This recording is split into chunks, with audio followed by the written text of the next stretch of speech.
ঈদ যাত্রার খবর জানাতে রাজধানীর গাবতলী বাস টার্মিনাল থেকে আমাদের সাথে যোগ দিচ্ছেন সহকর্মী আরিফুল ইসলাম। সরাসরি যুক্ত হব তার সাথে। আরিফ, সকাল থেকে আমরা দেখেছি বাস টার্মিনালে তেমন চাপ লক্ষ্য করা যায়নি, তবে বর্তমানে যাত্রীদের কোনো অভিযোগ পেয়েছেন কিনা এবং অতিরিক্ত ভাড়া যে নেওয়া হচ্ছে না, যে অভিযান চলছিল সেই অভিযানের খবরও জানাবেন। শোনা, মূলত হচ্ছে যে অভিযান, সেই অভিযান কিন্তু প্রায় আধা ঘন্টার মতো চলছিল। সেই অভিযান ইতিমধ্যে শেষ হয়ে গেছে। তো সবাইকে হুঁশিয়ারি করে দিয়ে গেছে যাতে করে নির্ধারিত ভাড়াই, ন্যায্য ভাড়াই যাতে করে রাখা হয় যাত্রীদের কাছ থেকে।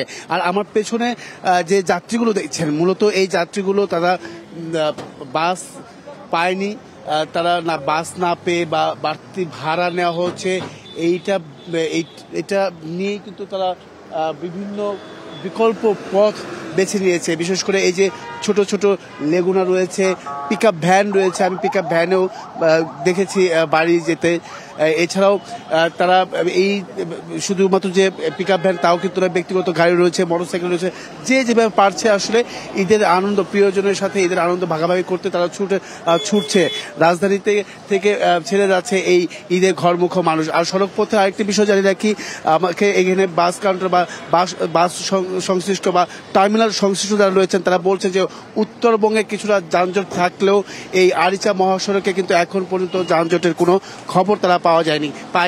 কারণ নির্ধারিত সময়ে বাস টার্মিনালে বাসগুলো পৌঁছাচ্ছে এবং কি স্বস্তিতে যাত্রীরা যাত্রা করছেন, এমনটা কিন্তু তারা জানিয়েছেন। আর পাশাপাশি আরেকটি বিষয় আমি আপনাকে জানিয়ে রাখি যে আইন শৃঙ্খলা বাহিনীর তৎপর কিন্তু আমরা লক্ষ্য করেছি।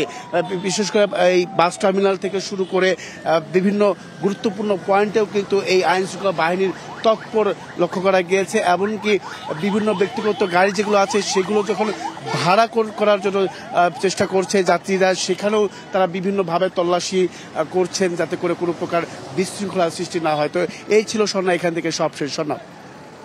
সহকর্মী আরিফুল ইসলাম জানাচ্ছিলেন সড়ক পথে ঈদ যাত্রার খবর। এ পর্যায়ে ঈদ যাত্রায় ভিড় বেড়েছে ট্রেনেও। আর এ নিয়ে আমাদের বিস্তারিত জানাতে আমাদের সাথে যুক্ত হচ্ছেন কমলাপুর রেলওয়ে স্টেশন থেকে সহকর্মী ইসরাত জাহান উর্মি। সকাল থেকে আমরা দেখেছি ট্রেনের ছাদে কিন্তু যাত্রী ওঠার একটা চিত্র লক্ষ্য করা গেছে এবছরও। বর্তমানে চাপ কেমন দেখছেন, তার পাশাপাশি ট্রেনগুলো সময় মতো ছেড়ে যাচ্ছে কিনা? প্রথমত হচ্ছে স্বর্ণার সকালে যে দৃশ্য দেখা গেছে, দুপুর মানে বেলা গড়ানোর সঙ্গে সঙ্গে কিন্তু সেই দৃশ্য আর দেখা যায়নি। অর্থাৎ সকাল 10টার পর থেকে কোনো ট্রেনের ছাদে ঝুঁকিপূর্ণভাবে আর কোনো যাত্রী দেখা যায়নি। কিছুক্ষণ আগে ছেড়ে গেছে মোহনগঞ্জ এক্সপ্রেস, ছেড়ে গেছে জয়ন্তিকা, রাজশাহীগামী বনলতা এক্সপ্রেস ছেড়ে গেছে।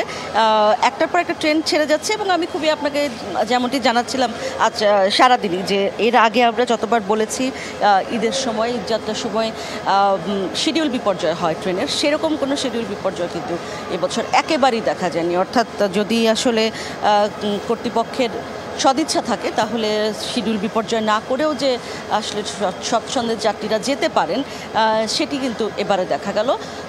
কিছু কিছু অভিযোগ ছিল, যে অভিযোগগুলোর একটি হচ্ছে যারা টিকিট কেটেছেন তারা যেমন একই সাথে একদিনে বেশ হুড়োহুড়ি করে ট্রেনে উঠেছেন, একইভাবে যারা স্ট্যান্ডিং টিকিট কেটেছেন তারাও একই সঙ্গে উঠেছেন, ফলে অনেকে সিট পেতে সমস্যা হয়েছে। স্ট্যান্ডিং টিকিটের যাত্রীরা অনেক সময় বসে গেছেন, তাদের সঙ্গে এক ধরনের বচসা হয়েছে। এছাড়া খুব বড় ধরনের কোনো শিডিউল বিপর্যয়ের খবর অথবা খুব বড় ধরনের দুর্ভোগ যে কাউকে পোহাতে হচ্ছে তেমন নয়। এবং আমি যদি আপনাকে দেখাই যে দেখেন একদমই কিন্তু শুনশান বা সিমসাম যদি আমি বলি রেল স্টেশনটা, অনেক সময় স্বাভাবিক সময় অর্থাৎ ঈদ ছাড়া অন্য সময়ও কিন্তু কমলাপুর রেল স্টেশনের চেহারা প্রায় এমনই দেখা যায়। অর্থাৎ ঈদের সময় যে ভয়ঙ্কর বাড়তি যেই থাকার কথা সেরকম কোনো কিন্তু ভিড় কিন্তু বা দুর্ভোগের খবর কিন্তু আমরা অন্তত পাচ্ছি না।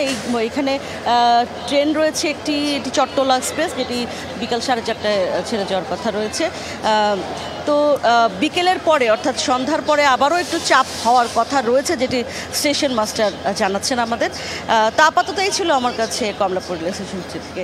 সহকর্মী ইসরাত জাহান আমাদের সাথে যুক্ত ছিলেন কমলাপুর থেকে, জানাচ্ছিলেন ঈদ যাত্রার খবর।